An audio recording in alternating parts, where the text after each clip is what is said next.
Você já parou para pensar por que tudo na nossa vida acontece dentro de limites? Por que não conseguimos viver dois momentos ao mesmo tempo?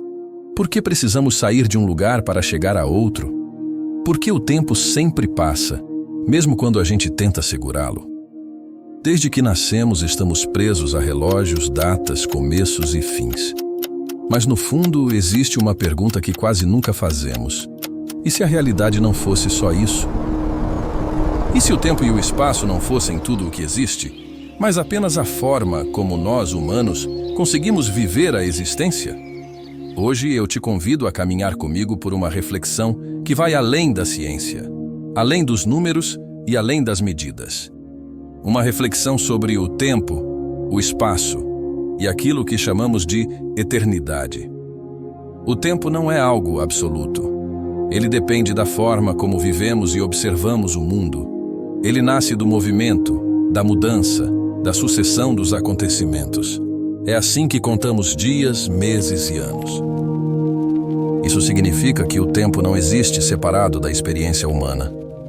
Ele existe como condição da nossa experiência, e o mesmo acontece com o espaço. Sempre que falamos de espaço, falamos de localização. Aqui, ali, perto, longe. E sempre que nos movemos de um lugar para outro, precisamos de tempo. Não existe deslocamento sem duração. Por isso, tempo e espaço estão profundamente ligados. A ciência consegue explicar muito bem como o tempo e o espaço funcionam. Ela mede, calcula e descreve. Mas existe um limite. A ciência só alcança aquilo que pode ser observado e medido. Quando perguntamos o que fundamenta o tempo e o espaço, entramos em um campo mais profundo. É aqui que surge o conceito de eternidade. Eternidade não é muito tempo. Não é um tempo infinito. Eternidade é a ausência de sucessão. É a ausência de antes e depois.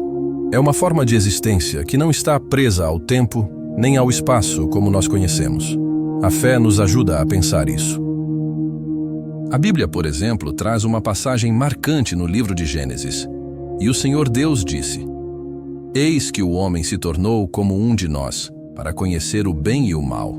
E agora, para que ele não estenda sua mão e tome também da árvore da vida, e coma e viva para sempre. À primeira vista, isso pode parecer punição, mas o sentido é outro. O viver para sempre ali não é eternidade. É a permanência indefinida do homem em um estado de ruptura. Viver para sempre daquele modo não seria plenitude. Seria aprisionamento.